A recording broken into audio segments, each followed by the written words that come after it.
Se você ainda tem dúvidas sobre se o carboidrato engorda, se a gordura é a melhor fonte de energia, ou se você precisa cortar o pão na tua dieta, o arroz, o macarrão, para definir o teu abdômen, hoje eu tenho algo para compartilhar com você com base no que a ciência mais recente tem para dizer. Um estudo publicado em 2024, e o link desse estudo vai estar aqui embaixo, ele comparou diretamente duas estratégias alimentares que são bastante populares. A primeira delas, rica em carboidratos, mas pobre em gorduras, versus uma dieta pobre em carboidratos e rica em gordura. E o resultado, ele foi surpreendente, especialmente para quem treina buscando estética e performance. A conclusão disso é que a dieta com mais carboidratos promoveu um maior crescimento muscular, uma melhoria considerável na força, e isso tudo com uma ingestão de gordura reduzida e de proteína também reduzida. E se você está aqui, provavelmente é porque você está em busca, na verdade, de um shape natural de respeito, mas sem virar refém de dieta chata e de treino longo. Então fica nesse vídeo aqui comigo, porque nesse canal eu te mostro como você atinge esse shape natural de respeito sem precisar de dieta restritiva e sem precisar ficar fazendo treinos longos e chatos. E eu vou te mostrar hoje que como que você pode aplicar isso que a ciência descobriu, com base também aqui na minha vivência prática, o que funcionou para mim no meu corpo, que tem me ajudado a produzir bons resultados em termos de construção de físico por aqui, e com base no que eu tenho vivido aqui, com base no que a ciência diz, é possível que também você possa aplicar algumas coisas aí e ter bons resultados para você. Durante muitos anos, eu acreditei que se você quer secar, é importante ou faz sentido você seguir uma dieta que é low carb. Corta o carboidrato no máximo possível. Demonizei, eu fui do tipo de pessoa que demonizou o pão, pensando que isso era muito importante para que eu pudesse ter algum tipo de resultado. Só que qual foi o resultado que eu tive na época? Foi os meus treinos começaram a ficar bem piores, a minha força reduziu e bastante. Eu comecei a ter uma dificuldade absurda para manter a dieta, porque afinal de contas ela era pouco palatável. E aí eu comecei na época, eu me recordo, já a pesquisar e me questionar, cara, só pode que eu tô fazendo alguma coisa errada, eu tenho que estar errando em algum ponto, porque não é possível que a minha força tá indo embora, minha vontade de treinar tá indo embora, minha capacidade de progredir cargas tá indo embora e por consequência também o meu resultado tá estagnado. E esse estudo ele faz uma relação direta com tudo isso que eu vivi. Olha só, o grupo que estava comendo mais carbo, ele teve mais ganho muscular, ele teve mais força. E isso faz sentido, porque o carbo é a principal fonte de energia rápida que a gente tem, especialmente para quem está ali treinando força, sabendo que é necessário progredir carga. É uma coisa importante que você desenvolva, progrida, levante cada vez mais carga dentro das suas sessões de treino. E o carboidrato é o macro que te ajuda a produzir essa energia toda aí. Então, no fim do dia, você não precisa cortar o carboidrato, você precisa escolher os carboidratos certos nas quantidades certas para aquilo que é teu objetivo. Então eu já vou te adiantar que aveia, frutas, arroz, batata, mandioca, esses alimentos eles são os teus aliados e não os teus inimigos. E a gente pode até adicionar aqui o pão francês, que muita gente demoniza, mas é bastante produtivo quando você fala em adicionar ele numa dieta de ganho de massa muscular e até de perda de gordura. Outra coisa desse estudo que bate bastante com a minha experiência é que eu treinava, quando eu comecei, há uns 3 anos atrás, em média 6 vezes por semana, e as minhas sessões de treino demoravam tipo 1h15, 1h30 cada uma. E no fim do dia, isso causava para mim uma certa fadiga, literalmente uma fadiga física, de modo que eu chegava no meu treino e eu ainda não estava recuperado. Então eu treinava peito, sei lá, na terça-feira, sexta, quinta, sexta era já de treinar peito de novo e meu peito ainda não estava bem recuperado. Então, pelo volume de treino que eu fazia com que eu chegasse no meu próximo treinamento com ele ainda meio fadigado e eu não conseguia extrair o melhor dos resultados dentro do treino que eu estava conduzindo, por exemplo, na sexta-feira. Então eu descobri em algum momento da minha jornada que existe aqui um balanço entre catabolismo e anabolismo. O treino em si, ele é um agente que cataboliza a musculatura. Você perde músculo enquanto está treinando, né? Você está agredindo a musculatura e, portanto, você está começando assim a catabolizá-la. Então, no treino é isso, né? Você está numa vertical aqui, numa horizontal de resultados, aí o treino vai lá, você piora um pouquinho o resultado da musculatura, você perde um pouquinho de massa muscular no processo de treino. Mas aí você vai para recuperação, depois do treino você recupera, descansa, e é no descanso que o músculo cresce. E nesse que ele cresce, ele precisa superar um pouquinho o status que ele estava antes do treino.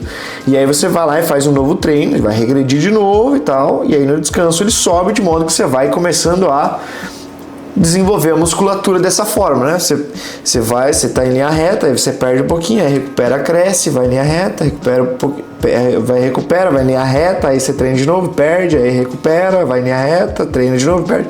Então, quer dizer, você vai fazendo esse tipo de evolução. E o que eu entendi é que treinar 6 vezes por semana, com o volume que eu vinha treinando, era demais, não dava tempo para recuperar, e eu mais estava perdendo musculatura, estava mais fazendo quase que cardio do que treinando. Hoje, normalmente com 3, 4 treinos por semana, bem direcionados, bem focados, o meu físico ele evoluiu de uma forma absurda, principalmente aqui nos meus últimos, sei lá, no último ano, 6 meses, aí meu físico ele evoluiu muito. Vou deixar um antes e depois aqui para você poder entender do que eu tô falando. Então, o que eu entendi é que o básico bem feito, ele te dá muitíssimo mais resultado, principalmente porque você está recuperado. E o estudo, ele mostra também que a energia adequada, que você estar com um nível de energia e capacidade de execução adequada é muitíssimo importante. E isso o carboidrato, ele te entrega. O corpo responde melhor no treino. Você não precisa castigar o corpo treinando outro dia. Você precisa treinar com foco, você precisa recuperar bem e você precisa dar energia, substância para o corpo poder produzir sessões de treinamento melhor. Lembra, a proteína te ajuda na síntese proteica e, portanto, também te ajuda na construção da massa muscular. Mas é o carboidrato, por exemplo, que te dá energia, que te dá gás, que te dá glicogênio para tu poder gastar nas tuas sessões de treinamento e extrair ainda mais resultados dentro de cada uma dessas sessões de treino que você vai fazer. Então, em resumo disso tudo, se você treina 3, 4 vezes por semana, talvez 5, e bem direcionados, com uma boa periodização, seguindo um bom modelo, é muito provável que você consiga evoluir muito mais do que treinando num alto volume, numa alta intensidade, muitas vezes por semana. As chances são que se você está treinando muitas vezes por semana, num alto volume, muitas horas na academia, você está mais regredindo do que progredindo. Outra coisa também que eu me atentei ao longo desse período, e especialmente depois de ter lido esse estudo, é que o que mais destrói resultado do que qualquer outra coisa, talvez, é o lance do efeito sanfona. Você começa motivado, você bota para quebrar no início, você vai firme, você corta a dieta, você não come mais nenhum docinho, você treina hardcore. E aí passa uma semana, você chuta o balde, porque, cara, não é sustentável. Eu vivi isso também do lado de cá.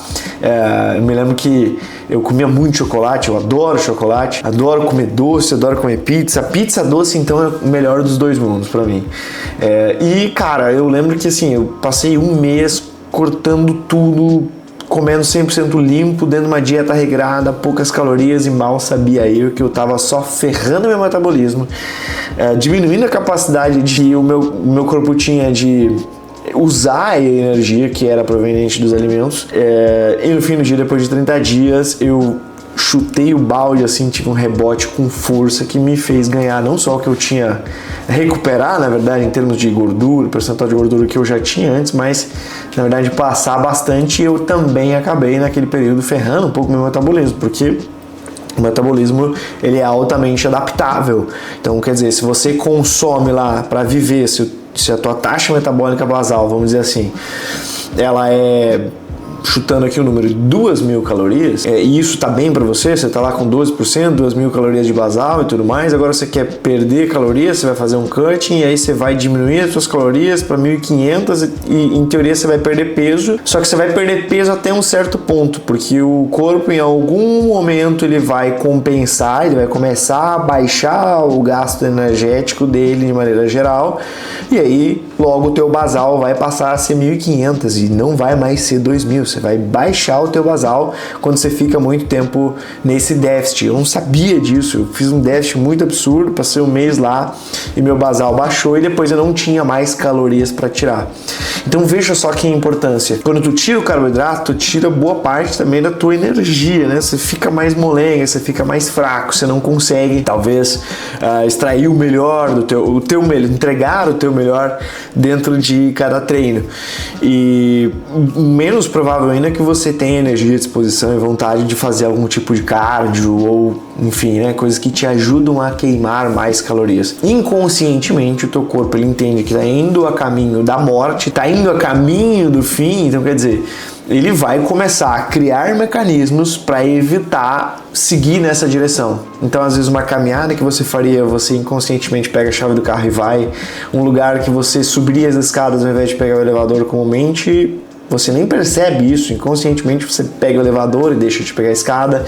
O volume de passos que você dá durante o dia, ele diminui. O teu volume geral de atividades, ele vai diminuir. Se você usa algum relógio do tipo que controla as calorias ou coisa do gênero, você vai perceber, na média, assim, né, você consegue fazer algum tipo de análise desse tipo, você percebe que quando, eu pelo menos noto que quando eu estou em cut aqui, um relógio, naquele mês do cut ou coisa do gênero, a minha média de calorias gastas sem necessariamente ser lá da sessão de treinamento, ela fica menor, e aí portanto a minha capacidade de perder gordura, ela também diminui. E qual que é a receita nesse ponto? Se você não é atleta nem nada do gênero, a melhor coisa que você pode fazer é ter uma rotina 80% estratégica, bem desenhada, que funciona no treino, na dieta, no descanso, ser bem disciplinado 80% do tempo, e 20% do tempo você se dá de liberdade.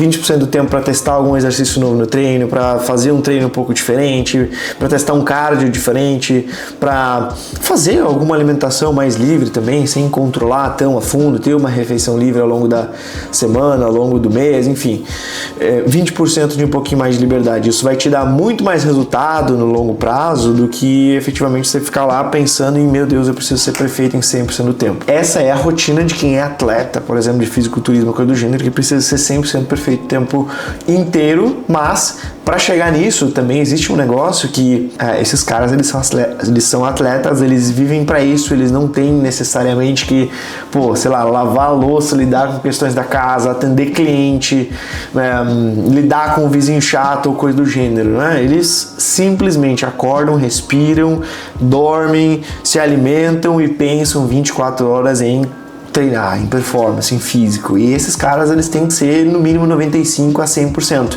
Mas nós, meros cidadãos comuns que queremos ter um shape natural e de respeito, nós precisamos de pelo menos só 80% de foco dentro do que a gente está querendo colocar aqui.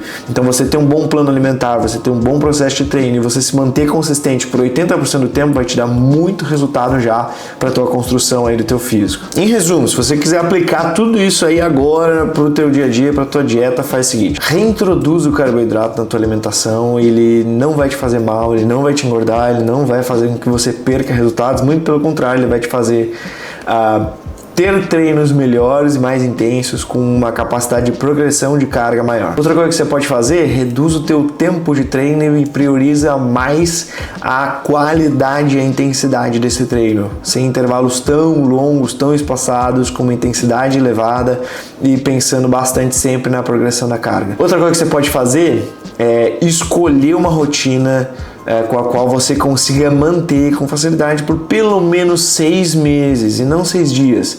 Algo que você consiga ser consistente, e ao passar do tempo, conforme a rotina ela vai ficando mais fácil, aí sim você vai adicionando alguns elementos a mais, mas começa leve, começa mais de boa. É melhor você começar fazendo 3 treinos por semana e fazer 3 treinos por 6 meses do que você tentar começar com 6 treinos por semana e fazer por um mês só. Os seus resultados treinando 6 vezes, 3 vezes por semana vão ser muito maiores do que treinar um mês só 6 vezes por semana. Isso vale para o treino e também vale para a dieta. Não esquece que o shape ele vem primeiro na mentalidade, depois ele aparece no corpo. E se você gostou desse conteúdo, já salva aqui para mais vídeos como esse, para me acompanhar aqui no canal, se inscreve, aquela coisa toda, e eu te vejo no próximo vídeo.